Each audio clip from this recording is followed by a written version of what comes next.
What's up? What's up, sucker? We're live once again here on the sofa at my house. Yep. Chilling, man. We're here with my boy Josh Cabaza. What's up? The Greatest producer. producer ever with the cameras and the. I don't know, just talking over me. I don't know, just that's how we do it on my podcast. There's no structure. No. None at all, dude. No future. No. Wow. It's just doing.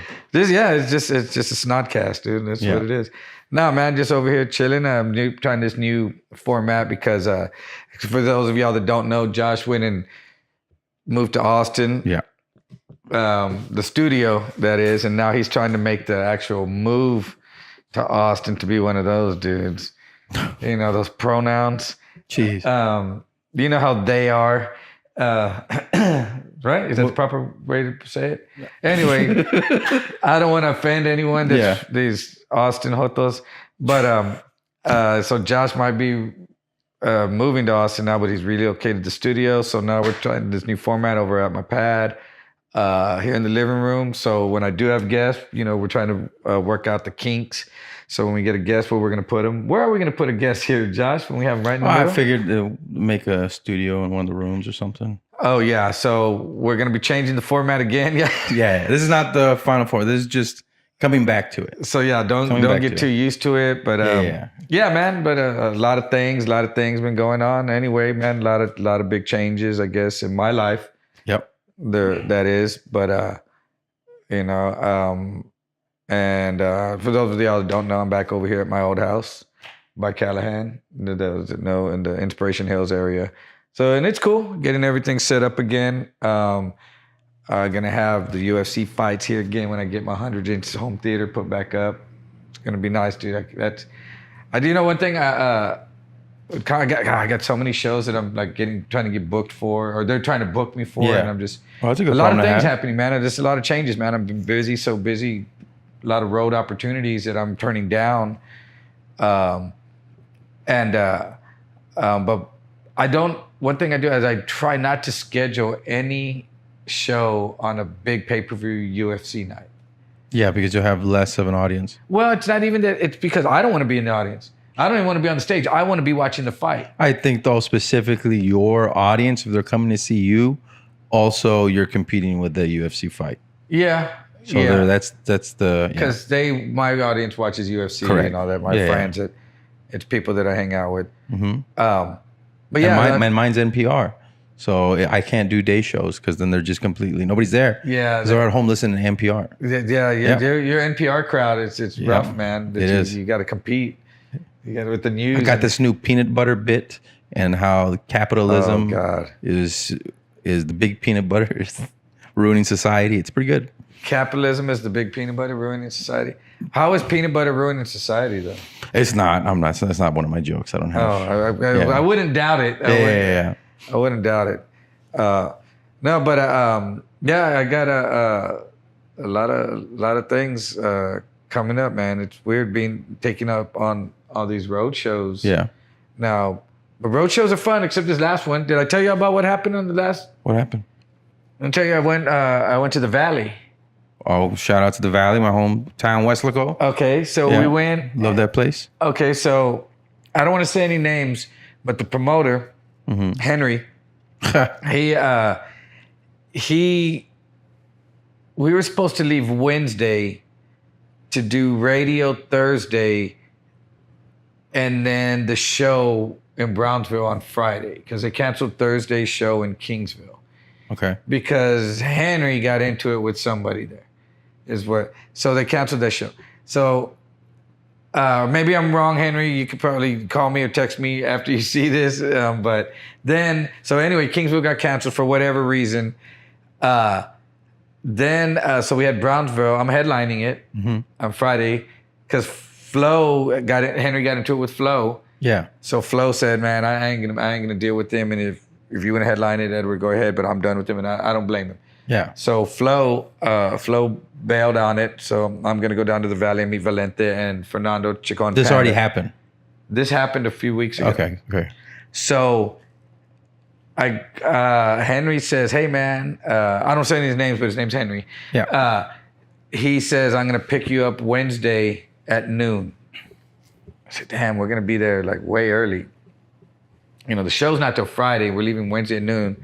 Wait, what? Yeah. Why so early? Because he has it set up for us to do the radio station. I'm going to be interviewed by the radio station on Thursday. Or I don't know what time, but it was early. So, I'm like waiting at noon. I had to get a babysitter for Speedy. Yeah. And everything. That's what, okay, so I had to get a babysitter for Speedy. I was moving out of my condo that weekend, and I tell Henry, all right, dude, I'll be ready at noon. I got my dog, babysitter. He calls me, and then at noon, I'm there waiting, and he doesn't show up. Calling, dude, what's up? You on the way? You almost here? Oh, no, dude, my dad died Monday. Damn. My dad died Monday, and I have to get some things situated. And I go, well, shoot, and you just want to cancel the trip, dude. I get it, man. Yeah. Your dad passed away, and he goes like, nah, dude, nah. I was, he wasn't really always in my life. I was raised, I guess, he wasn't there. I was raised by my mom and whatever he said. And so, nah, we're going, dude. Show must go on, like I say, and da. You sure? Yeah. Okay. You don't have to deal with this, man. No. I'm going to get you, but it's going to be a little bit later. I'm not going to be there till about 6 or 7. Yeah. So I'm like, damn, okay, we're going to get there late then. All right, dude, whatever. I'll be ready. So I run errands and do this stuff that I got to do all day, start packing my stuff. And then he gets there like at 8 with his uncle, which is his mother's brother, with his uncle who I guess went along for the ride because his dad just died. Yeah. And so get his mind off of it. Yeah, and he's 60 years old. Maybe, and the dude's driving his truck. He's driving his own truck, and Henry's sitting shotgun. And so I get my stuff ready. I put everything in the truck, and I jump in, and we take off. And he starts talking shit. About what? He just starts. I forgot how he started it, but at some point, like he's cranking the stereo. I'm in the back. I put my headphones on because he's loud and talking like, "Have you found Christ?" and shit like that. He's saying, and he's serious too. And I'm like, shut the fuck up, bro. Yeah. I don't want to hear your bullshit right now, but your fake ass religious bullshit. So then he, and this is when we were just getting to the outskirts of San Antonio, and I was like, you know what, dude, I'm not in the mood right now, bro. I got a lot of shit that I have to do, but I'm gonna go headline these shows. But I don't want to hear your shit. And he goes, it's too late now. Now you're trapped in the car, motherfucker. I ain't gonna let you out. You'd have to walk back. And he's talking shit. He thinks he's being funny. Yeah. But he's talking shit. And I'm like, bro. It's being obnoxious. Obnoxious as fuck. So I put my headphones on. I'm listening to one of my old sets. And he starts fucking cranking the stereo up all the way. And I'm in the backseat, so it's loud. And I'm like, hey, dude, can you turn that down, dude? Just a little bit, not all the way, because I can't even hear the headphones. Like, yeah. All right. Turns it down. Next song. Wham. Back up again. Yeah. Hey, bro, can you turn it down again, dude? I'm still back here. Yeah. Oh, yeah. Next song. Bam. Yeah. I'm like, bro, we're going to do this the whole trip, bro? Are we really going to fucking do this the whole fucking trip? Motherfucker. And he's like, wow, you're trapped now. And he's just... I'm like, Henry, I'm going to stab you, bro. The manager from hell. It's going to be, not manager, promoter. Promoter from. It's going to be the end of the tour for me and you. So. What is his uncle doing? His uncle's telling him, hey, man, chill out. Yeah. Chill out. And then we stop at a convenience store. And Henry goes and starts talking to a homeless dude. Have you found God? And all this stuff like that. Smokes a cigarette with him. Is he manic? Sure seemed like it. I didn't know he was like that. I really didn't know. And then his uncle's telling me, dude, is he always like this, bro? And I go, I don't know. I've never gone on a long road trip like this with him. I've never seen him like this, dude. He stops in, but he's never acted like this. Yeah. And he's like, man, I didn't know this either. So he's calling Henry's mom, which is his sister, saying, dude, Henry's acting crazy. Yeah. And I'm saying, man, I regret even coming, dude. Yeah. And he's like, dude, this dude, the other comedian regrets even coming, man. I feel so bad for him and this and that. And he's cool. He's a cool dude. He's 60 years old. He ain't no kid. And then, he comes back in. I'm like, what are you telling that dude, bro? Oh, man, I'm just asking if he's found Christ and his life will change if you just pray. And I'm like, dude, quit fucking.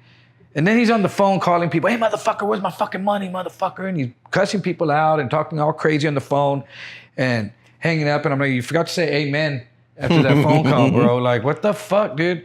Quit preaching religion and calling people and cussing them out and all this shit, dude. And he's just talking shit. Just talking shit. It's weird, dude. Then we don't get to the valley till like 1:30 in the morning. And we go to a hotel and they're sold out. We go to He didn't book it? No, not yet. So we go to another hotel and there's no rooms. We go to no rooms. We go to 3 hotels, no rooms. Yeah, you have to go all the way to Weslaco? No, we're in McAllen. We're in Harlingen. Oh shit. We're in Harlingen looking for a room in Harlingen because we have a show in Brownsville Friday and a show in McAllen on Saturday. Yeah. So I guess Harlingen's right in the middle, I guess. Yeah. And so we can't find a room, and he's like, "Fuck." Was this near Labor Day weekend? I don't know. No, it was the weekend. I don't know if it was the weekend before Labor Day weekend. I think. Yeah, it was the weekend before because Labor Day weekend I had people over. Yeah. No, it was. I was gonna say South Padre is not too far from there. Yeah, and all those hotels will sell out all the way to Harlingen. It wasn't that. Okay. It wasn't that. So, but it was still full. Maybe Yeah. people were doing their last weekend of vacationing too. Yeah. So it's 1:30 in the morning, and I said, let's just stop at a bar, get a beer, get a shot before last call, and start calling some hotels or find out. We're just Instead of just running driving, around. just driving around hoping. Yeah. So we find the first bar we see, we pull in the parking lot, and then he calls his mom. Mom, what the fuck? We can't find a room anywhere, Mom. And she wakes up. You could tell she was asleep. Yeah. Huh? What? It's 1:30 in the morning. Mom, we can't find a room, man. You need to get me an Airbnb right now, Mom. You need to get up. And he's screaming at his mom all crazy, dude. And she's trying to, okay. And she's going to find an Airbnb for us when his uncle is still on the phone. He's Googling or gets to hotels near us and then starts calling him. And Henry's telling, now get off the phone. My mom's going to have to get off the phone. I go, let him call him, dude. It might take your mom a while. You can't get an Airbnb at 1:30 in the morning. But she has one already that something she had. Oh, okay. So he's calling her, but she didn't. Yeah. But anyway, his uncle called a place, and they said, yeah, we got a room right now. So when we go head over there, and I said, see? So he tells me, we'll get the Airbnb for tomorrow because we're just going to stay in this room for the night. And so whatever. And he gets me a room, and they go stay in another room. And then we stay the night, we get up. We go drive to an Airbnb that she got us in Harlingen. And then we go, and he's just talking shit, though, all night. Like, as soon as I decided to go and, I was sitting in the living room to be a social dude and hang out and talk with his uncle and all that. But then I get tired of listening to him, dude, because he's fucking, like he's having an episode, bro. He just started playing, we'd be sitting here, just like this, talking, and he hit me and his uncle, and he would just walk out and he'd play something on his phone as loud as it, turn the volume all the way. Hear that? You hear that? Yeah. They're singing to Christ. They're singing to Christ. They don't sing to the crowd because those are just people. They're singing up to the heavens to Christ. That's Christ. Listen to it. And I'm just like, shut the fuck up. What dude. is he on? Nothing in it. This was just him fucking being a fucking psychopath, dude. I don't know, a bipolar. No pills, no. I don't know. Not that I know. Yeah. I was asking his uncle that too. And he's like, nah. So then he's doing that, dude. And then he would put his phone down and then walk off and go over there. And dude, his uncle finally was like, Henry, can you turn that, we're talking. And I was like, look at this dude. And he'd go outside and then he'd be cussing. It's, hey, motherfucker, where's my money? And he'd be yelling out someone outside on the phone.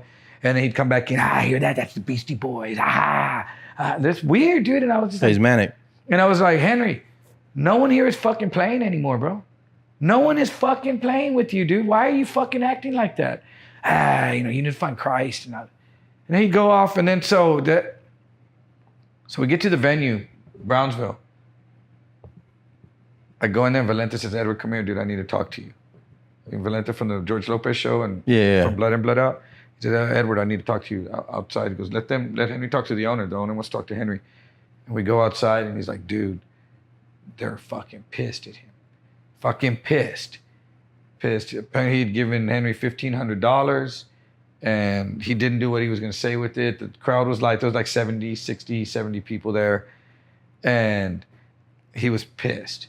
So I don't know what they said, but I'm outside with Valenta, and Valenta's telling me, dude, I'm out of here after this. He's arguing with everybody. He's burning bridges. I don't know what's wrong with him. He needs to get mental help. He's having an episode. I really believe there was something going on. Well, his dad died. Maybe that triggered it. Yeah. But Maybe. Because I mean, I'm assuming here, but even if you don't know the person, just especially if you don't know that close, bro. I know, but especially because you're not that close. But it's somebody that like I come from that. Even if you're not that close, that could. Dude, and the thing, and one of the things. This is so bad, dude. I don't even know, but you can watch it, Henry. You can be mad at me. I don't give a fuck. You created this shit. All right. He started telling me that the reason his dad died is because he was doing coke with him and his dad had a heart attack. Like, shit. Do you want me to put that on there? On here? I just said it. And so he told me, I mean, that's what happened. That's what happened. He didn't say it was a big secret. I mean, but I mean, it happened like a year or so ago, and his dad, they saved him when he had the heart attack, but he'd never been the same, and finally he just died. Oh, okay. Okay. Oh, then he feels guilt. That's maybe the manic behavior. So he feels the guilt of that, which is at 40-something years old, like he should know at this point that you don't do coke with your dad. I mean, if it's good coke, I think you should do it with your dad. Well, especially if you're not close, then that could help you get close. Then you get this at some point, maybe. And so then deal with it. Also, now saying that he did coke with his dad and his dad died, you probably want to do coke at that time too, because that's how you remember your dad. And he was probably going outside and cussing at people, but he's probably just doing coke. No, he didn't have coke because you can get coke in the valley wherever. I know, but he didn't leave. He didn't leave there. I mean, he wasn't doing coke, bro. I mean, I don't think he was, dude. I'd like to give him the benefit of the doubt there. Yeah. And say he was really something triggered in his head and he had some chemical imbalance going on and he was having a bipolar manic fucking episode. But so that's what he was telling me how his father died. So he was carrying this guilt. Yeah. And so, I felt, sympathy, not empathy, just sympathy for him at that point. But I was like, but stop it though. I mean, stop what you're doing, all the other shit. So now, you want to go treat these homeless dudes in front of convenience stores like, give them all this compassion and love and give them a cigarette and talk to them about God. But you get in the car and then yell at all these people and talk shit to me and your uncle and fuck y'all and this and that. And I do whatever the fuck I want. I'm the baddest promoter ever and act like a dick to us. And we're the people that are here to be your friend. That's where it fucking didn't make sense. That's why I was like getting pissed off, bro. Damn. I know a few people who've done that. Yeah, you treat your people close to you like shit and then talk to just people you don't even know and act all fucking compassionate to them. That's what I told George Anthony that day. Remember? Oh yeah, I remember you said that. And but I mean, that was just kind of joking with him. But this was really what he was doing. So anyway, so he came outside after getting scolded by the owner of that place, and then Valente got mad at him outside, and then he got all mad and said, "Well, I'm leaving. Y'all got this." And he jumped in the car with his uncle, and they split back to the Airbnb. And so I was like, dude, I'm staying at the Airbnb with them. They're my ride. They can't leave. We still got another show in McAllen the next day. And so we go inside, and then the owner's like, where'd he go? And I was like, I don't know. He took off. He was like, he left. Yeah, he left. He was like, the owner was pissed. He said he was gonna do something to make him regret that. So he was like, what are y'all gonna do? Like, I gave him the money. I'm not getting that money back. It's already in the ticket sales were already pre-bought, and he wasn't getting the money. And he goes, and I don't know, I can't pay y'all. And I said, dude, I was like, I'm still gonna do the show. You have people here. I'm not just gonna bail on you. Valente said, me too. And Panda, Fernando showed, and he got even the worst. Panda didn't make any money. Drove all the way from Dallas over there and had a flight with a rental car and had a flight out of Laredo because we were supposed to do Laredo on Sunday, and Henry never told him that Laredo was canceled. Yep. And so he was like, dude, I'm out like $1,200. Yep. And so Fernando was upset. He wasn't as upset as I thought he should be, but he was upset. And so anyway, we did the show. And people were happy, and we signed autographed and took pictures and did all that stuff after the show. So that part was cool. The people didn't know all that other stuff was going on, and they didn't need to. So, and then... well, that'd be weird if you'd go out there and be like, fuck this. First of all, they'd be like, what the fuck are you talking about? No, so, they never knew. So then these girls that had showed up to the show... These two hot chicks, man. They showed up. That Henry knew one of them, and she was supposed to be helping him. So she was there to collect tickets or sell shirts or do something. but there was nothing to do. We ended up just partying. Yeah. So, and luckily the owner was cool. The owner gave us free food and free drinks Yeah. the whole night. Yeah, shout out to the bar. Did he ever pay you? Huh? Did he ever pay you? None of us got paid. None of us got paid. Who? Was the owner? Henry. No, none of us got paid. Did you do the second show? So the girls give me a ride back to the Airbnb. And then they stay and hang out for a while. And then the next, so they're talking about that she's going to be selling shirts at the McAllen show on Saturday. So Saturday morning about 10:30, Henry comes knocking on my door. Hey, we're leaving I'm going back to Dallas. And I was like, what? And he was like, yeah, dude, I'm going back to Dallas. Me and my uncle are going to go. My father passed away and we got to get the funeral stuff and buried. And I was like, dude, you knew your father passed away before you picked me up. Yeah. And we had this conversation. Yeah. And he was like, nah, well, I got to go get stuff. And I was like, and me? I still got a show tonight, dude. You're my ride back to San Antonio. And he was like, oh, well, I'll have that chick take you back to San Antonio after the show after on Sunday. I don't know. Yeah. I didn't even ask. I said, no, you're not. Yeah. I said, oh, no. I said, if you're leaving, I'm leaving, bro. I got to move this weekend. I can't hope some chick that I just met is going to take me all the way back to San Antonio, dude. Yeah, and then you got to give her roadhead. Whatever, dude. Yeah, and all that stuff, dude. And I was just like, dude, no, she would give me roadhead. I'm not going to give her roadhead. Yeah, no, she has to drive, though. So you have to give her roadhead. God dang, dude. Yeah, so, and there's a checkpoint. And so I was like, nah, bro, I ain't giving her roadhead. Yeah. And so I was like, if you're going, I'm going. So he was like, well, call Vicente and Fernando and tell them that they're going to have to headline. Nope, that's your job. And that's exactly what I did. I said, oh, no, you call them. You just created this whole mess. And he said, well, when no one wanted to talk to me at the venue, I deleted everyone's numbers off my phone. So I cleared my whole phone.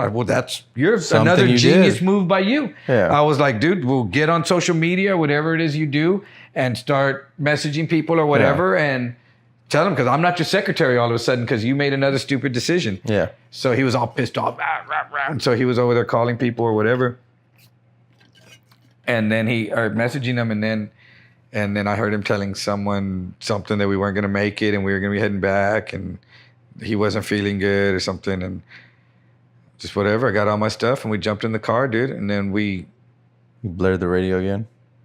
Oh, yeah. Wow. And I had to keep telling him, dude, I was like, bro, like when I stab you, I'm just going to start stabbing you and you're not even going to realize what happened, fucker. And we get about an hour and a half out, and we stop at Dairy Queen. That's in Georgetown. I don't know. We stop at Dairy Queen, and he goes... It's the first one. We get out of the car, and he goes, dude, did you see that blue truck back there? I saw that blue truck in McAllen. I think they're following me. Someone's trying to kill me. I know he's on coke, bro. I know that. And that's what okay. So, and then he goes, and did you see that black bird, that crow? That's like a sign of the devil and all this stuff. So I'm like, dude, are you fucking kidding me, dude? Come on, just fucking go eat. So we walk inside. He goes to the counter and said, hey, man, can I talk to your manager? Whatever the dude was, I guess, whatever the dude tells him. And he goes, hey, man, can you do me a favor? Can you call the cops right now? I'm not even kidding, bro.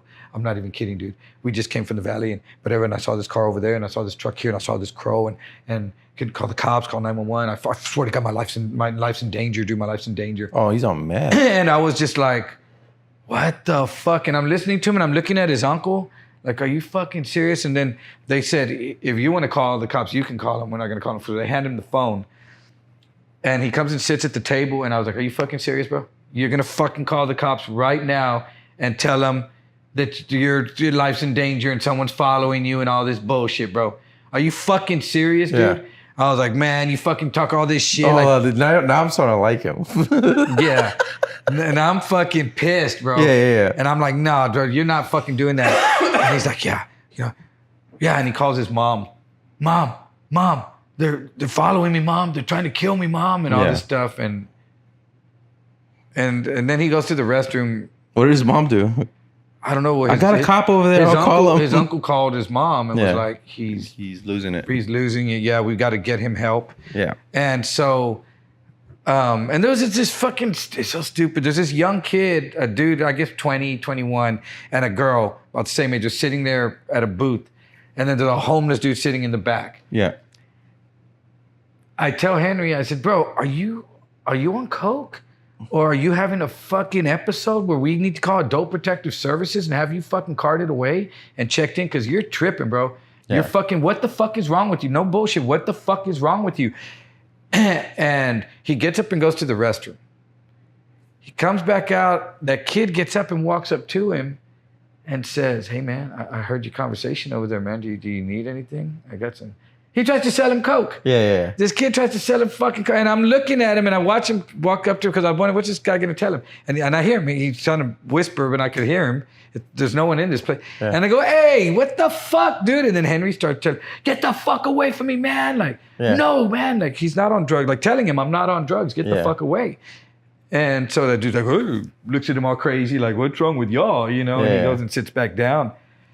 And then I was like, let's just leave, dude. Just get me home, dude. Yeah. And we get in the car, dude. His uncle's doing like, no bullshit, like 105 miles an hour. Because he still has to drive back to Dallas with this guy. And I'm in the back seat just thinking, do I start bitching, slow the fuck down? He's scaring the shit out of me, dude. Yeah. And he's hitting the every so often, dude, on the side of the road. And I'm just like, because I can't even close my eyes and relax. I'm trying to just be like, fuck, just get me home with my headphones on. Yeah. And I'm fucking, and we're doing 100 and something. And I'm like, fuck. So I'm like, okay, either I'm going to die or I'm going to get home quick. Yeah. Either way, I'm getting out of the situation, you know, quicker than normal. So I just don't say shit, and we get back pretty fucking quick. And all that speeding was the anger that he wanted to yell at him, and he didn't. He just said, I was like, bro, at first I told him, hey, dude, are we being chased? Yeah. Like, is there something I should know? Are we being chased? Just fucking with him? And he's like, I just drive fast. All of a sudden? It seemed like when we got on the highway, he drove like he didn't drive like that on the way over there. But the way back? On the way back, he drove maybe he's sharing the coke with his uncle. Dude, I don't know, but I was just glad to be home, dude. I got back, and I haven't talked to Henry since. He called once like at 12:30, and I was like, I woke up. Well, get better, Henry. Yeah, get better. And you know, that's what I told him. I said, man, you know, you need to go get yourself checked or whatever it is, man. Because he's never acted like that before. And I'd like to give him the benefit of the doubt that he isn't that person that he was that weekend. But what he did that weekend, he fucked up a lot of shit because everyone bailed on him, bro. Yeah. That whole tour that he was putting together is done. Done thanks to that fucking one weekend. And not was it only just me who got upset with him, and Valente and Panda and Flo. And the venues. And the owner of the venue. Apparently, it was all these other people that Valente had spoken with, and he was just like, dude, he's burning bridges. And the people that bought tickets to the other show. I guess. I didn't even show. I felt bad that I didn't even show up to the McAllen show. I went all the way down there. What are you supposed to do? I know. He was my ride back. I couldn't get stuck. Plus taking off work. And I was off of work, and I was moving that weekend. I had a lot to do, not to be... even though there were two hot chicks that I would have been stuck in the valley with, I didn't... no. You still have to pay for the hotel and the arm or no, Airbnb? He was paying for the Airbnb. No, but I'm saying if he left... He was still going to pay for that Airbnb, bro. Oh. Not me. But, I mean, yeah, that's not... I mean, believe me, bro, I can talk to a hot chick out here, you know?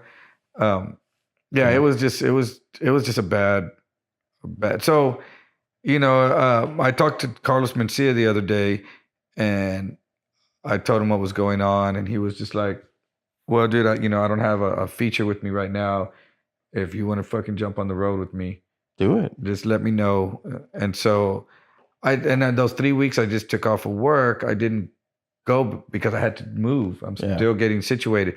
But I can take off now any weekend I want my work, like whether it's a paid weekend, I'm using my paid weekends now. Yeah. But whether it's paid or not, they're still going to let me take off. Yeah. And so I'm going to do it. Jump on with Carlos. I want to do some venues that I haven't done. Like I want to go do New York. I want to do Colorado. Yeah. You know, I want to do some Middle America. Test the material everywhere. Yeah. I want to do some Middle America. Yeah. let's see how it works out here kind of stuff, you know. But wherever, you know, he's on a world tour right now. Not a world tour, a United States tour, because he just dropped that special. Yeah. Have you seen his new special? Uh-uh. Neither have I, dude. I don't have Tubi, but it's on Tubi for free, and then I think it's on something else that you have to pay.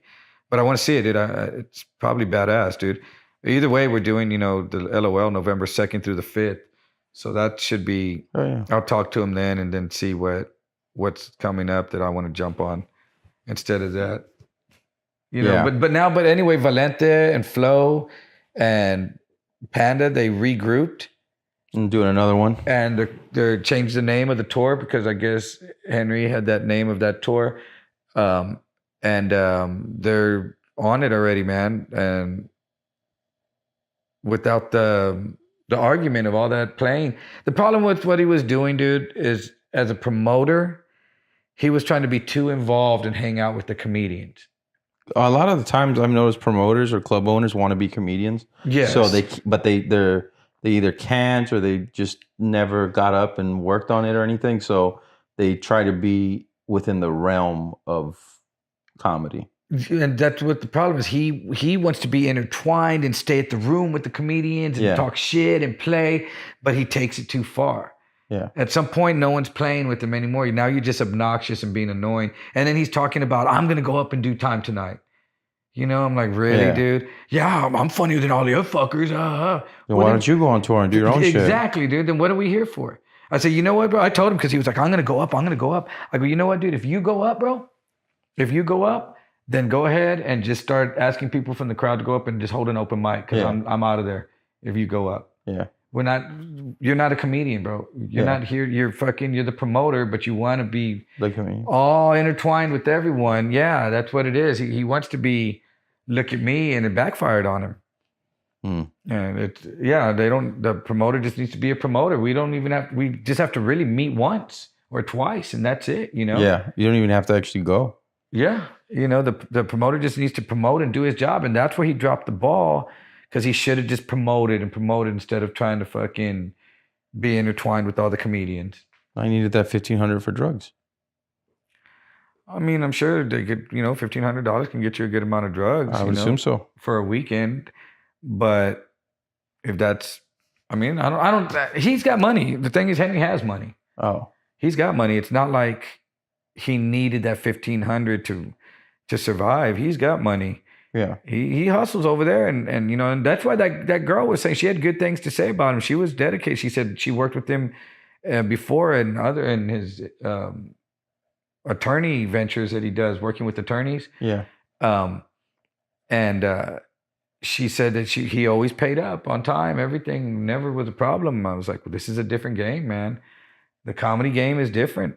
Yeah, or he's different. Because you're a law. You're working with lawyers. By law, they'll come after you. Yeah, or people get sued. They're gonna come after your ass. You could sue here, but what are you gonna do? Sue some broke ass fucking promoter, or you know, that just files bankruptcy and changes the fucking name to his club. You know, that's how you don't ever want to get caught taking a shit in the Wild Wild West. So stupid.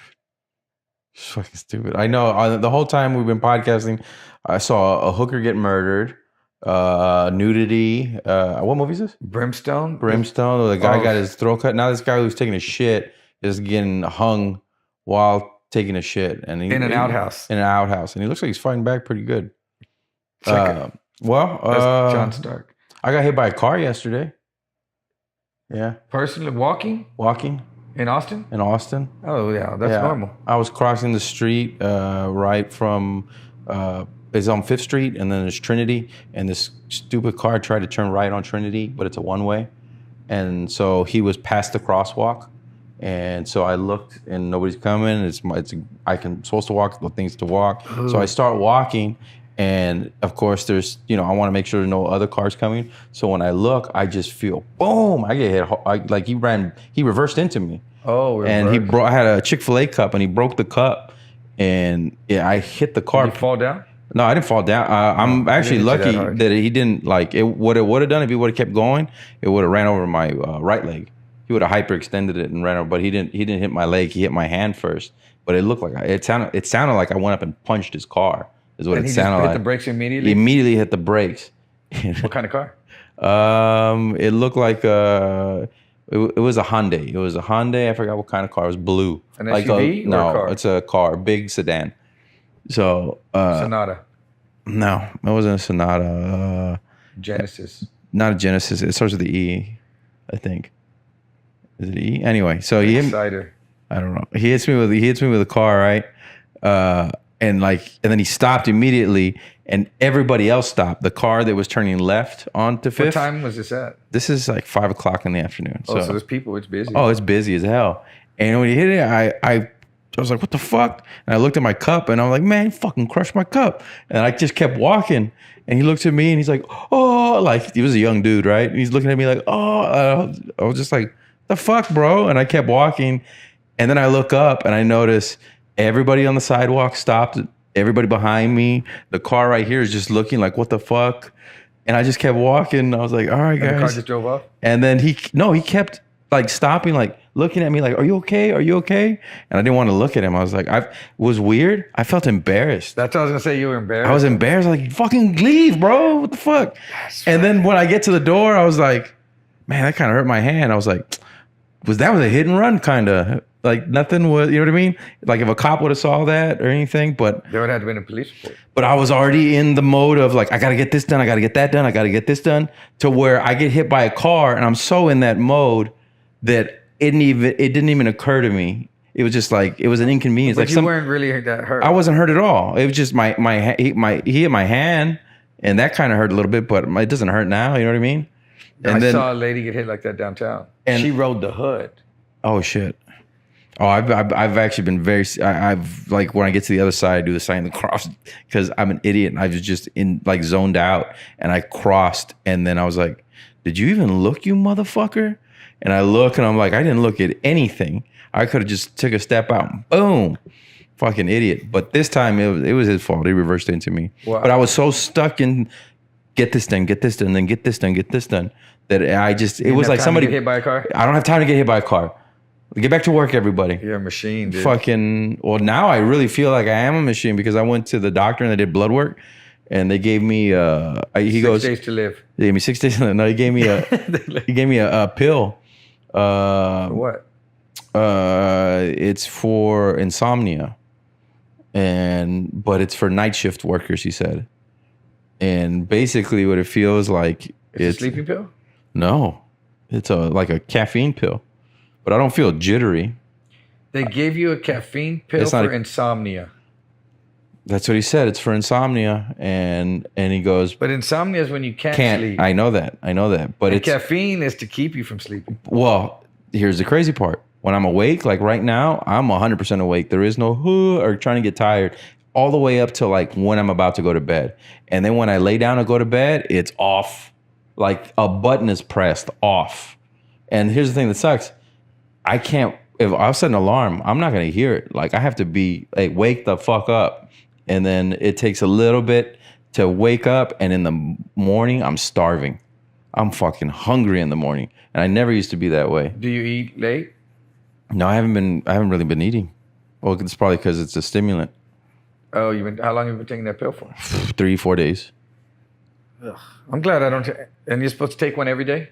Or just when you go to sleep? One a day in the morning. You should take one a day in the morning. Another good. We go, geez, everybody gets hung. You guys, it's hanged. Well, I mean, she was hanged. No, everybody's hung in this. I said. No, that's the old days. I hate those Abraham Lincoln fucking just the beard with no mustache. That makes no sense. The Mayor of Whoville. Yeah, it's fucking gross. But no, he go.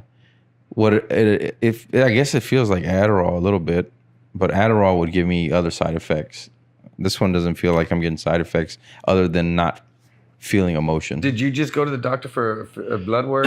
Blood work. No, why did you feel? Are you feeling? Did you get your results? Yeah. Fine. Extremely high cholesterol and extremely high cholesterol. Yeah, really, really high. Like to the point where it's like that doesn't make any sense. Like your cholesterol, it doesn't make any sense. Like you should be like a 400-pound man. But here's a caffeine pill. But this is obviously you It's genetic. You didn't put you on Jardians? No. They gave me vitamin D, They tried to give me. He was telling me to take B12 shots, so needles, and then inject myself with B12, and something about my, what's it called, being too high. My triglycerides. What does that do? I have no idea. It's supposed to be 180. I'm at 550. But what are triglycerides? You have a way higher chance of stroke or heart attack. And with cholesterol and the triglycerides. Yeah, and so I have to go get a heart, whatever, sonogram, whatever the fuck. EKG?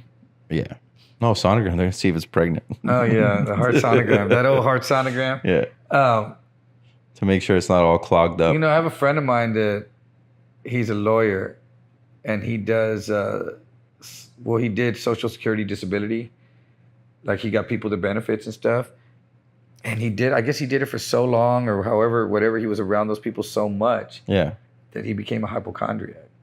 Like if he coughs, he remembers some case where someone did that and they ended up with cancer. You can't help it. Yeah. So he's always thinking that he's sick, gonna get sick or something. So I talked to him a while back. He was like, dude, I'm waiting on my blood work, man.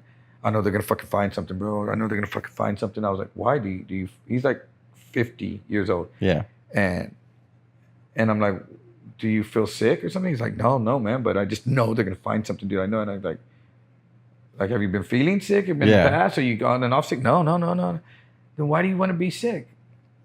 I just know it, though. I just know it. So then the next day he called, man, I got my results. They said, I'm good, man. And I asked, are you sure? And they're like, yeah, fine. We'll check you again in 6 months. And then he's like, man, I know 6 months, dude. 6 months, I'm going to have something in 6 months. I was like, are you serious, dude? Yeah. I said, what? You know what? If I get checked and they tell me I'm good, I think, fuck, I'm never going to have, I don't feel like I'm going to get sick. But you train your mind to do that. So if you... It's crazy way of thinking, dude. Well, you can't help it. You can't get out of that mindset because, okay, for example, I got a family member that sells insurance and their whole job, there's actually a consultant and they just... Life insurance? No, for Auto? businesses and schools. And so their job is to constantly look at all the bad things that could happen. So if you train your mind to only look at the bad things for your work, when you get off of work, that's not, oh, now I'm happy-go-lucky. No, you're still constantly. That's the way your brain works. That's the way your brain works. So if somebody asks you for advice or you see something, all you can see is the negative in that and what can go wrong and how to prepare for that because that's what you train your mind to do. So by doing the job that he does, he just constantly is looking for. And and he's like almost like agoraphobic too. That's why I think people get so much stronger when they're just stand-up comedians. When that's all you do, when we get to that level of just doing stand-up, because that's your job is to only look at the funny. Well, you know what I mean? But I get that part of it. But the way I do my comedy is I get my comedy and my stories from doing other things. No, you got to live life. But like even my job, even just, doing other things. Like I have all kinds of stuff that I do. Yeah. Like the podcast for one, skating, handball. Yes. You got to have hobbies and things that you do outside of comedy. Right. I guess my thought process is if you're doing a 9 to 5, and for example, selling insurance or doing something like that, your mind is trained to that. You have to then switch your mind to comedy mode because you're in professional mode. Yeah. You know what I mean? Yeah. Whereas in the things that you do, nobody's really being like, oh, you got to be super professional or anything like that. So you can still kid around and do all that. Like I'm podcasting all day. You know what I mean? It's like, to me, keeping an idol. You know what I mean? Like I'm like you're still in the middle of it. Yeah, exactly. You're in the car, but you're just not cruising. Correct. Dude, I don't know if I was trying to tell this story, but I was in my van the other day. That Slackers across from Rector's? Yeah. I'm on Rector right there by North Star Mall. Yeah. And I'm in my tattoo van and parked by the curb by tattoo shops right there, and 2 tattoo dudes and a chick. They're at the van. And that Joseph's clothing store is right there. Yeah. The dude comes out and he goes... You got a package. I know. this man walks out to the van and he looks in the van. He's probably about 55, 60 years old. And he's dressed like a salesman from the place, I could tell. And he looks and he goes, "Hey guys, what are y'all doing?" And the tattoo artist, the dude that owns the shop, goes, "Oh, we're getting tattoo supplies. That's my shop right there." And the dude says, "Really?" And he looks at me, goes, "How you doing?" "So I'm good." And he goes, "You know this is private property, right?" "It's a parking lot. There's fucking 10 businesses there." Yeah. I said, "Are you fucking serious right now, dude? Yeah. Are you fucking kidding me? I'm here working a fucking legitimate job. Yeah. And you're going to come out and fucking give me shit that this is private property, bitch?" And he was like, "Well, this is private property. I can call the cops on you." I said, "I don't give a fuck. Call the fucking cops, bro. That's not going to stop me from beating your fucking ass, bro." I said, "You know what, dude? Get the fuck away from me, dude. Get the fuck out of here. Do you do this to the UPS van? Yeah. Do you do this to the FedEx van when it shows up? Do you go out there and tell them dudes it's private property and they can't deliver shit? Is that what the fuck you're going to come out here and tell me?" I said, "Let me tell you something, bitch. I turned 55 on November 11th. Yeah. You come out here and say some shit to me and I'm going to beat the wrinkles out your old ass, bitch. We're in the same fucking category. When the cops show up, it's just two old folks having a fucking dispute, officer. With mutual combat, dude. Fuck with me on November 11th, you fucking piece of shit. Or I'll fuck with me today. Keep fucking with me." He goes, "You're wrong, dude. You're wrong." I said, "No, you're wrong coming out here trying to be a Karen when I'm fucking working, dude. Yeah. Get the fuck back inside. No one is fucking... I'm going to be gone in like 5 minutes, dude. Yeah. The fuck back inside." And he just kept saying, "You're wrong. We'll see you." And he took off inside. Okay, "We'll see you next week." And that was it? He went in. Yeah, he walked off because I told him that I was going to come out of the van and beat his ass. Most people aren't used to hearing that, being threatened as an adult. As a kid, other little kids will tell you, I'm going to beat you up, stuff like that. Wow. But once you get to like, especially, 40s, 50s. These dudes are all covered in tattoos standing at the van. Like, what is he thinking? Yeah. I'm not covered in tattoos, so maybe... Yeah. That's what, I don't know. Well, that's what he saw. He just saw a bunch of dudes with tattoos, and he's looking in, he's like, "You're probably selling drugs or something." You know what I mean? But still, he asked and told him. No, he could have been, "Oh, it's tattoo supplies." You can see all the supplies in the van. Yeah. Just walk back inside and mind your own fucking business, and bitch. Woo, it ran me hot, dude. Yeah. It did that. It was right in front of his place, though? Not his. It's a Joseph's big and tall store. It's a chain of stores. Brave, dude. Stealing shit right now, dude. My buddy was at thanks. My buddy was at his brother was at Twin Peaks on Days of Allah. Yeah. At like, I think he said like 2 or 3 in the afternoon or something. And parked his truck, walked inside. Some car pulled up right next to his truck, and some dudes jumped out of it, broke in. That quick? Broke into it and were trying to steal it when he came out, and the dude jumped out of the car with a pistol. Shit. And pointed it at him, and he just and they fucking jumped in back in the other car and took off, wrecked into another car, went out and took off. They're on drugs. Calm down, dude. I'm not asking for your fucking... I'm just telling you the story. I know. But the fact that they're that quick to just get... No, they don't necessarily have to be on drugs. They might be on money. Oh, that's a drug? Money's not a drug. Money is a drug? No, it's not. Yeah. Money is money, and you buy drugs with money. It's not the drug. Money can become a drug to you. See, you get high from making money. Dude, money is not a drug. You get high from making money. Show me the categorization of money that shows what schedule it is on the drug chart. Oh, weed's on there. Weed's not a drug. Yes, it is.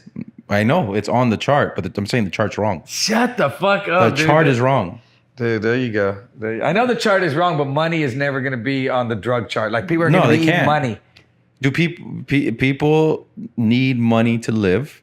That's the drug that the government has us hooked on. They need water to live. We need money to buy water. No, you don't need money to live. You need water and food.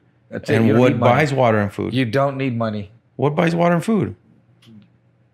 Gold. No. Silver. No, I've tried. Hard work.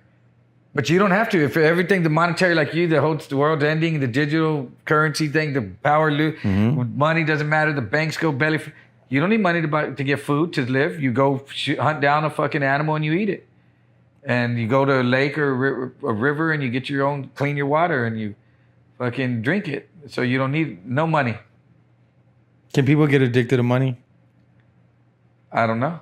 Not fucking in that sense. If you're saying that, metaphorically, yes. Literally, no. Literally, people can be addicted to money. That they have to keep eating money. To the point where once they don't... Speedy, are you listening to once this shit? He won't back down from once his they don't stance. get money, they can break up families and marriages. I and, know that, but you know what what I we're mean? saying, Josh... People kill themselves over not having money. It's a drug. Shut your fucking mouth. Dude, you would get stabbed so bad In prison? In prison, I dude. would not talk about anything in prison. I would be silent You would the entire time. talk about getting stabbed. No, I would never say anything. You know what I would be? I'd be a good listener. That's what I'd be in prison. That's I just like that's why they call the dudes from San Antonio what the ones. They have big ears because they listen all the time. just listen. That's exactly what I would do. I would not say shit about anything. Nobody needs to know anything about me, and I like to keep it that way. Also, I Man. don't want to go to prison. Also, you That's know, the biggest one. Dude, I just saw. Speaking of that, you might be going. They're talking Why? about all those PPP loans that they were giving out. That they're cracking down on all the people right now. They're starting to round them up, huh? Yeah, I got all my shit clear. I'm paying it back. It was a lot of people who took them out, had no business at all. I know. They That's what I'm saying. They're coming after them. And then there's people who actually went on TikTok and Instagram and were like, I'm at the beach. With their Lamborghini and shit. Yeah, buying. You can get a PPP loan and still go to the beach, bro. No, That's not where the... Oh, yeah. But they're balling out. Literally, bro. But it's The beach is not money, Josh. You But can be addicted to going to the beach, though. So it's like a drug. The beach is a drug. beaches can be drugs. See, dude. And then a lot of them, what's it called? They, because if you file for bankruptcy right after, you know what I mean? So you don't pay it back. Is that one of the loopholes in it? That if you file for bankruptcy, No, I don't know. pay? I think there's a lot of people that ended up doing that, but you're not allowed to buy assets. So, like for example, You can't buy a car. You can't buy a house. Well, no, you could buy a camera equipment if I don't know if you could buy a car, but if it's for your business, but you couldn't buy like a home or a commercial property with that money.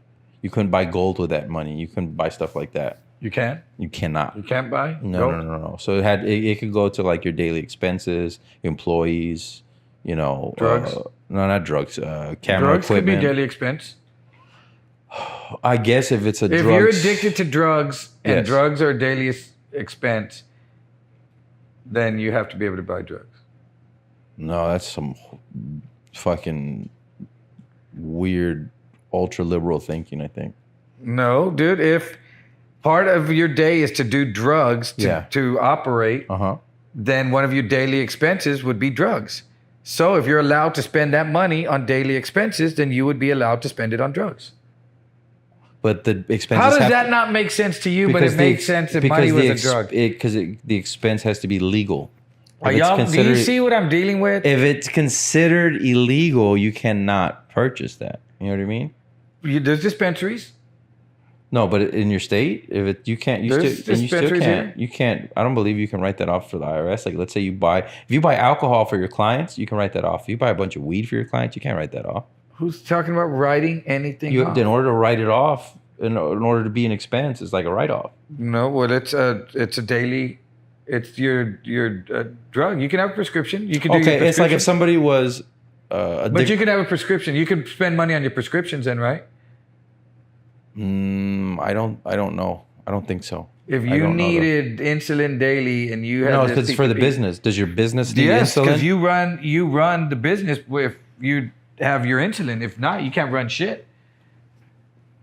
I don't know how that works exactly, because if you were like, for example, a stripper and you got new titties, does that count as I needed this for work? I don't know exactly how that And works. plastic surgery could be an addiction. And Plastic surgery could be that's addiction. your drug. So then plastic titties are a drug. Yep. So you could spend your money on your expensive on your drugs because you need it for your daily activity. See the loophole? Do you see how people justify shit? No, that was. I didn't like the logic in that at all. But this is like your logic too. But people can justify anything. It's like talk to a Trumper right after he said, inject yourself with bleach. And they all said, he didn't say that, bro. And I'm like, yeah, I just watched him say it. I was watching TV when he said it. And they're like, no, he didn't. And put light in your lungs. Yeah, and he didn't. But the light in your lungs was a He didn't thing mean it. He didn't mean that. Come on, don't be stupid. He didn't mean that. In that way. Okay, wait, did he not say it or did he not mean it? Okay, well, he said it, but he didn't mean it. Okay, so he doesn't mean no, but he will also, you could hear him say, find quotes of him saying, anything I say, I mean. So did he not mean that? But see, he's a now, politician. I know, but see, you could find a way to justify anything. Well, no, I'm not justifying it. I'm just not you. I'm just saying anyone could find a way to justify what they're doing. So when people get justifying these not him, but them not being wrong. But when people got these loans, Yeah. and then bought shit that they weren't supposed to buy, they can go into court or whatever and justify it with their whatever story they're going to come up with. So, for example, I don't know about the PPP, but the EIDL, if they What is the EIDL? There's the PPP loan, which you had to pay back in like 4 years. But what does EIDL stand for? Yeah, I don't know what it stood for, but it's like a 30-year mortgage that they put on you. So, but how much were those loans? They can for? Oh, they can go up in hundreds of thousands. Yeah. And the PPP loans weren't that in the millions. Those were that big too. And if you gave it to your employees, the whole loan was forgiven. So if you used it for your payroll, you could just give it to your wife. I didn't get the PPP loan. But you could have. But I had never. You could have just hired me and given it all to me. No, they had to be employees before. So if you didn't have a payroll or employees before that, then you didn't, because there was a certain date as well. Like, let's say you started a business 6 months before the pandemic, you're fucked. You're not getting anything. But a year or two? Yeah. And so I had been filing my taxes. I put in my taxes as a sole proprietor, and then they gave me. So you could just give the money to yourself then? I mean, I used it for getting the business done. A lot of it was the equipment. A lot of it. How much did you get in loans? Can you say it? Yeah, 54,000. 54? Yeah. And how much of it do you still have? A lot? Nothing. I had nothing. Dang. Yeah. But okay, so that PPP loan, I was saying with the EIDL loan, damn it. Where was I going with it? About how you had to pay it back or? Oh, yeah. Okay, so if they find you guilty, it said on there, because I read through the motherfucker, right? I was like making sure that like, yo, I want to make sure everything's, the first, the Small Business Administration is the first bill I pay in the month. Like, fuck that, I'm paying this bill. I don't want to have any problems, right? Keep my receipts, put it on whatever. So what's the Small Business Administration? They're the ones that give loans. Oh, so that's who they came through? They went through. Yeah, but they give like maybe 10,000, 20,000. It's in the tens of thousands of loans a year. This time they're giving out way more loans. So they've never had it like this before, right? But if they find you don't have a legitimate business, you get fined 1.5 times. So if you get 50,000, now you owe 75,000 back, and up to 5 years in jail. So, what do you think you'd rather do? The 5 years or the 75,000? Neither. I would not want to do either. I would pay I would pay 75 grand and stay out of jail, of course. Dude, I got 7 years and did 6 of it, and when I got out, I owed $268,000. Yeah. Didn't pay it. You didn't pay it? Fuck no, I didn't pay it. How did you get away with not paying it? Because I only had parole for 1 year. Now, if I'd still been on parole, they'd have been on me. You better pay this. We're going to revoke you, and threatening me with all this shit. Yeah. When I got to the end of my parole, or actually with my parole, since I had 1 year, it was some stupid amount. Like they wanted me to pay, I think it was like $2,680. No, I'm like, no, $26,800. To settle it? A month. Oh. That's what like the numbers they calculated over my parole time is broken down, or something like that. And I was like, my parole officer was just like, this is ridiculous. Yeah. I don't know why they do this to people and think that she said, just pay back your $10 parole fees and the college that you took, the college courses that you took in prison. And I'm not even going to ask you, just pay the $10. So I paid that. And then when I was done with parole. They were like, if they want to come after you in civil court, it's up to them. That's apparently on the rise of rich people, well, I guess corporations suing people that have no way of ever paying that. Yeah, individuals just getting judgments against them in and then case. they just garnish your wages whenever you go work. Yeah, or anywhere. hope that you get into some kind of accident where you get a big lump sum, and then they just take it. And it's like your family's like, it's fucking nuts. That's the way it works. Like, did you see the new law? Y'all pay attention to this. The new law they're doing for DWI. No. That if you go out drunk and you hit someone, say you run into me and I'm a single parent with 3 kids at home, and now I'm incapacitated and I'm in a wheelchair or I'm dead, you have to pay the child support for those 3 kids. So people don't pay their own child support for their own kids. Actually, that could be a threat to the kids because we're like, well, I'm just going to take these kids out. So, I know, right? I took the bomb out, now I'm taking the kids out. But how are you supposed to pay that if you're in jail? Well, when you get out, like, you don't have... Oh, so the kids never get the money, it just goes to the state. Calm down, dude. God dang. I'm just saying, whatever it is that there's going to be all there's going to be is a judgment against some person that was already an alcoholic, getting DWIs, having regs, being irresponsible. Now he's supposed to pay for child support for some kid he don't even fucking know because he fucked up their parent. He's going to be like, I ain't paying that. You know, I'm trying to get my life back. If they go to jail for X amount of years, get out, they're not going to start paying this shit. So they're just going to have this judgment. They're never going to get an income tax check. They're going to keep them in the poverty fucking... If this person doesn't strive to fucking do something with their life, they're just going to be always fucking ready to go broke, you know, and making this life difficult for them. Yeah. For that, that's all that law is going to do. Also, that person, that drunk who killed a person that went to jail also made life difficult for themselves by doing all that. Yeah, all of the above, though. But they're never going to get themselves out of this hole. If anybody that suffers, it's the kids that suffer the most. You know what I mean? Because they're going to be told, oh, you're going to get this, but then you don't get shit. Kids are pieces of shit anyway. But pieces of shit raise pieces of shit, I think, most of the time. Yeah, but sometimes good people raise pieces of shit, too. Yes. But that's the outlier. That's not the majority. I haven't interviewed everybody. It might be the majority. So I think the majority. Let's go look at kids on fucking social media. I think the majority of parents are not that good at parents. Oh yeah. But I'm saying though, the majority of good parents don't have shitty kids. Do you think you're a good parent? I could be a better parent. Everyone can be a better person, better and everything. Everyone can. Yeah. Quit looking for politician fucking answers, dude. Do you think you're a good parent? Yes or no? No? No. So do you think you're going to have shitty kids? Or do you think since Marissa's at home, is she a good parent? Yes. Being a better parent and that's going to save them? I don't know. Yeah, I know you don't know. You could be the greatest parent and your kid could turn out to be a rotten apple, dude. Correct. Yeah, I was agreeing with you on that. Yeah.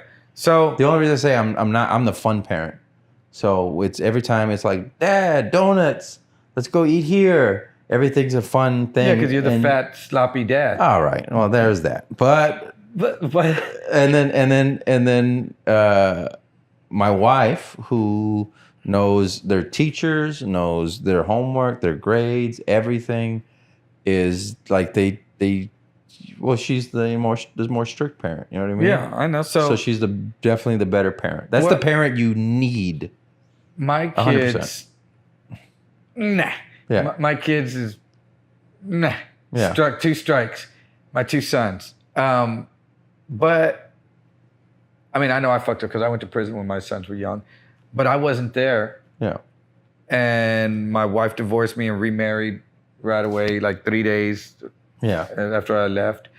And so they were there, and the dude's a border patrol agent, her new husband, and she, I don't know what the fuck she does, but the kids still came out rotten. But they were lied to. So whose fault was it? It doesn't matter. Whatever. Lied to about what? About where you're at?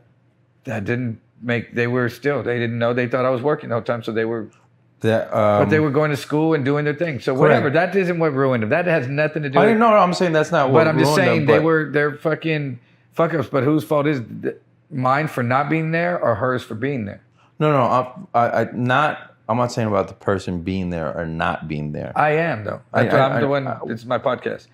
I know. No, but what I was trying to say is, not looking for excuse, for them or any of their behavior. But I'm saying, like, if I was told that my dad's just working, I assume he left. He likes work more than me.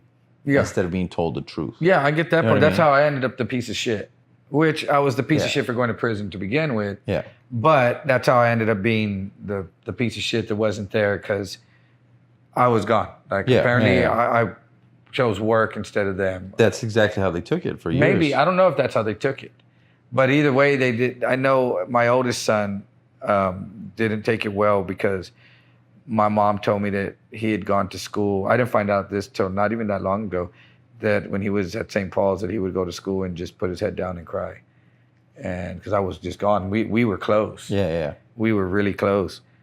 So that's my fault. That's my fault there. But I mean, I don't know. I mean, but not every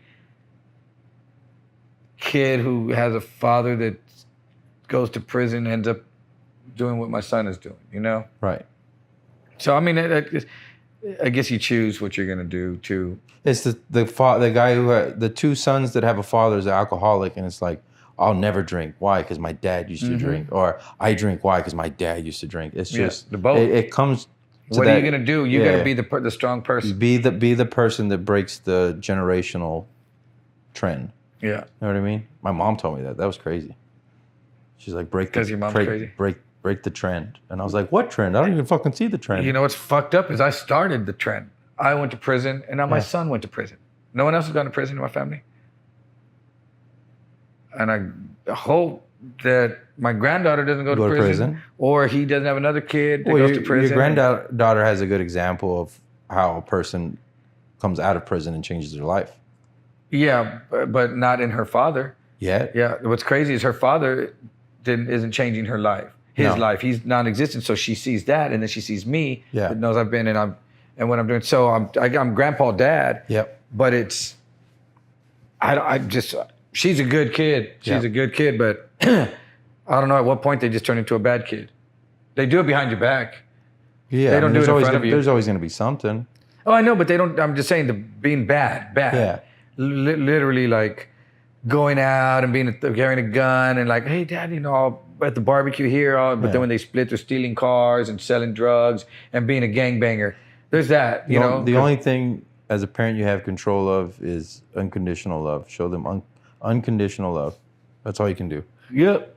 Because what happens, how they end up, like something happens where it's like the ones I feel horrible for is like the perfect father, and then his daughter goes and does porn for the next 15 years and she's great at it, and it's like, and then you know what I mean? It's like that, because then it's torn because they're still a good father. You're like, I don't like what you do, but I still love you, and it's like they don't cut him off. That's torture right there. Yeah, I don't know anyone who's got the porn daughter, but I know some people that have horrors for daughters, but Yeah. I don't know about porn, like actual porn star daughters.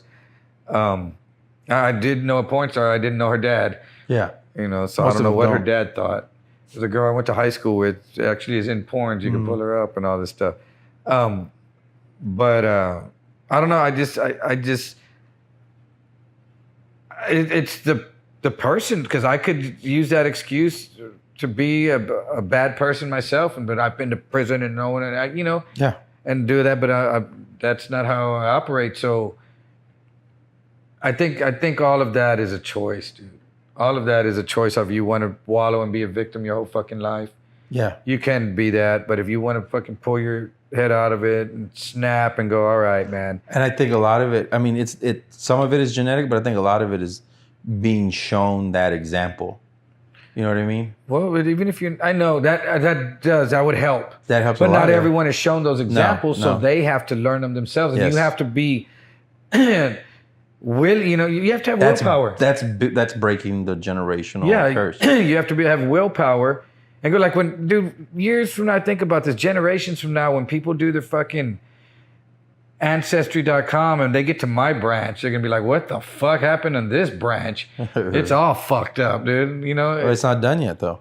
I know, but right now the branches are fucked up, so they're going to be fucked up. Yeah. And then they might straighten out, but right now they're fucked up. That's not going to change. Right. But So- it's like when you notice that tree in somebody's front yard and the whole tree's perfect, and then they got that one branch that goes into the grass and then back out. And it's Yeah, like that's the cool part though of the tree. It's like Yeah. I like that. That's wow. That's what people look at of the tree. It's cool to some people and it's not cool to others, is what it is. It's good to be polarizing. Yeah, I mean, yeah, I didn't plan on being polarizing though. My branch, I didn't plan on polarizing my branch, but here I am. So now, my thing is to break that the trend that I started. I feel like that I started this. I think you are though by being there for your granddaughter. I mean, I guess the jury's still out, bro. Yeah. Well, one day we'll know. I think she's going in the right direction, and I'm trying to do everything. But yeah, it's not an easy fucking job that I've fucking burden that I'm carrying on my shoulders right now, dude. But it's okay. I'd rather I carry it than someone else that wasn't going to do it. Yeah. I couldn't have. I wouldn't be able to trust somebody else to carry it. Yeah. Okay, Secretary, can you hit the side button?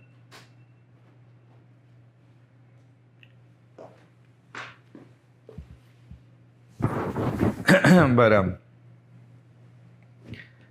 yeah, there's a lot of things in the future. The future sometimes it's scary. Very. It's scary sometimes, but I don't let it. I'm not going to shy away from it though. Well, being a comedian, we always gone and put ourselves in uncomfortable situations. Going on stage is not a fucking comfortable situation to just take on and be. I think what I have to say is so fucking interesting that people just want to stop and listen to me, and then it's going to be so humorous. They're just all going to laugh when I tell them to laugh, and then I'm going to walk off and they're going to be wanting to take pictures with me. That's kind of a fucking weird thing to think you're going to go do. But if you figure out how to do it, that process though is really uncomfortable getting there, dude. And we were volunteering for that. So I was in the military. That's an uncomfortable situation to volunteer for. I was in prison, didn't volunteer for that shit, but it's a very uncomfortable fucking place to be. And then after that, getting out and going and looking for jobs uncomfortably, because now your story is following you. And here I am, though. Here I am, going and skating and falling down, knowing that I'm going to eat shit, doing this trick over and over and over until I figure it out. I still go do it, though. So I'll figure it out.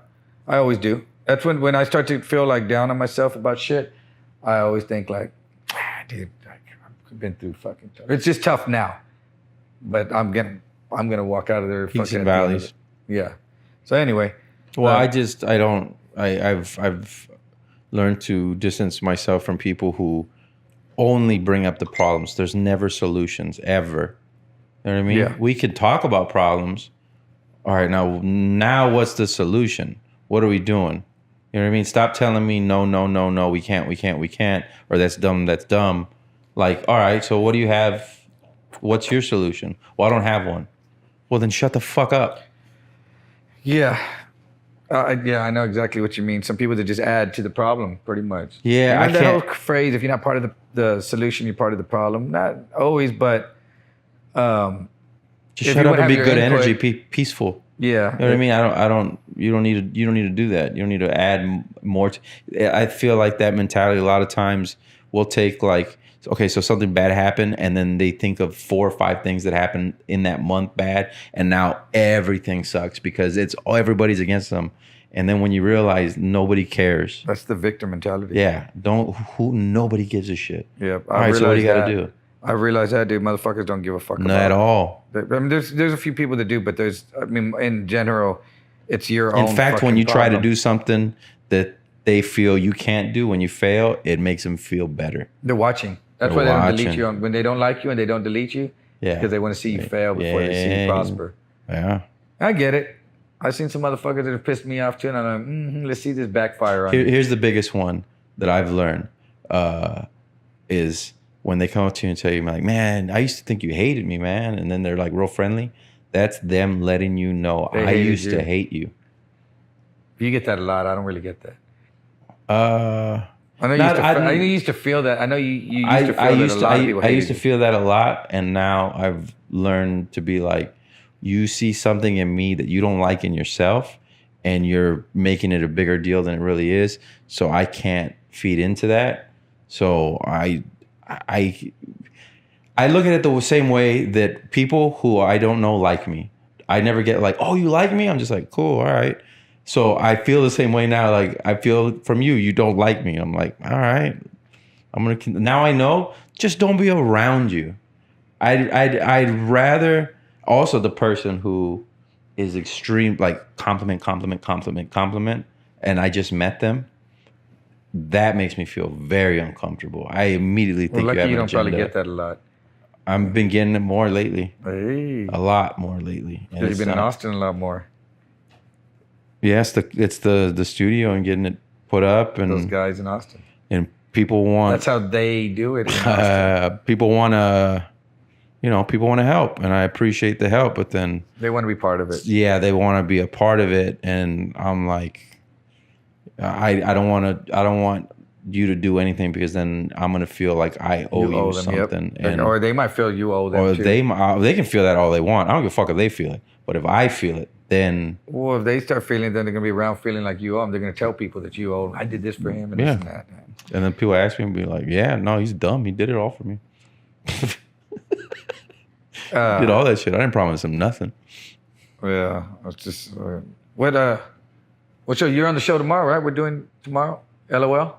Yes, that was the show last week. Correct. So any shows you have for September 30th? Oh, because this isn't gonna come out till the last week of September. So okay. next So week. tomorrow, which is last week, Yeah. we have the LOL with Show. George Anthony. Yeah, it was a good show. Great show. Fucking Killed it. amazing show. Killed it. George killed it. And then I have and then I have Laredo on last Saturday. I had Laredo. Last Saturday he was at Laredo. Rocked it with Justin Yeah. Governal. He's gonna go out there and kill it, dude. I'm happy for that dude. That dude's fucking really shaking and moving, man, and doing some kid. And he's pushing himself, putting himself in an uncomfortable situation. He's putting me, Raul, Alex, Tori, and Christina up in front of him. And then he's headlining it. He's the first friend that I saw somebody be starstruck. Like I've seen fans like go up to Raul and be like, "Oh, you're hilarious." Yeah. No, I'm talking about straight up. And I was like, and then I was looking at him, and Governor was kind of ignoring it, and I was like, "What the fuck is this? This is weird." That's badass, dude, because he's doing some cool shit, man, and he hasn't even figured out how to embrace it yet on stage, where he starts talking about all those unique stories he has. That dude's a really good dude. I like that dude, man. That's a genuine fucking dude, and it's hard to find genuine motherfuckers in this. Yes, very much. Look how it's only been like me, you, Raul, and George. I was thinking about that. Time. You're the first person in comedy that I talked to. Yeah, most people, you can't be around them for that long. Like they can come and pass through and stick around, and then you just go, y'all have been the ones that have been solid the whole fucking time, and I think Justin fits right into that mold too, man. Yeah. He's a fucking badass dude. But yeah, he's headlining Laredo. There was a comic. He doesn't do comedy anymore, and they're like, "So you just let Justin in your crew?" I mean, he's been doing it. I mean, and what I heard was, "How come he gets to be in your crew and I'm not?" And I was just like, "Ugh, that was gross. Why would you say that?"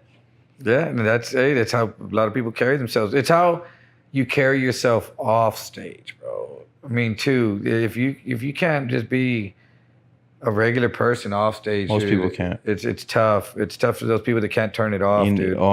It's a script. I've seen. It's like how they talk about NPCs, non-player characters in video games. I'm in a conversation, and then I hear, like a week later, the same conversation, and it's like, oh, that's your conversation you have with people that you just meet. Wow. And I was like, that's fucking weird. And I was just sitting there listening, kind of like, and I guess I was being weird too, because I was like, but I was like, this is fucking creeping me out. Yeah, it's that's just your go-to. It's hard to find genuine people that you want to like just kick it with in this industry, but well, no, but it's cool to see what Justin's doing, with these shows, these opportunities he's getting, and I think it's gonna be a badass show. And then I'm taking him to Victoria, or actually Port Lavaca. When's that? That is Saturday, October 7th. Boom. So that hasn't happened yet. Go check that out. That one you can still make it to. Saturday, October 7th in Port Lavaca. That's going to be at the VFW, the VFW post. It's going to be a dope ass show. And then November 2nd, 3rd, 4th, and 5th at the LOL with Carlos Mencia. He's on his new tour, following that new special he just dropped, man. It's going to be dope, dude. That's going to be sold out. Every show is going to be rocking. And I think it's just going to be me and him. It's going to be just a 2-man show. Fuck yeah. I'll probably get, some people to get a guest spot and stuff if he says it's okay. But otherwise, it'll just be me doing 30 and Carlos doing what Carlos does, man. It's going to be fun. And then I got a lot of other stuff that opportunities coming my way that I just need to see what I'm going to take and what I'm not going to take. Cool. What you got? Album still out, toys for sale. Check that out. New room, Black Rabbit in Austin, Texas. It's off 5th and Brazos, about 2 blocks from Rogan's Mothership. Little room that a few of us started. And it's really one guy's room, but we're helping him out with it. And we're gonna have the first show tonight, September 28th. Also, come check out my tattoo shop, man. Yeah. I don't know if y'all realize this, but I am half owner of Cthulhu Custom Tattoos at 402 East Travis. Go out there and check it out, man. If you want to get a tattoo, we're going to be doing Friday the 13th specials and all that, man. I just came it's another business venture I'm jumping into, man. Come out there, check it out. I might not always be there, but I'll be popping in. I have some dope ass artists there, man. If you want a tattoo, hit me up, man. Y'all can hit me up on Facebook, Instagram. On Instagram, Little Edward 1111. Facebook, Edward Hernandez, or fucking call my number. Y'all know me. Peace. Thanks for tuning in. Peace.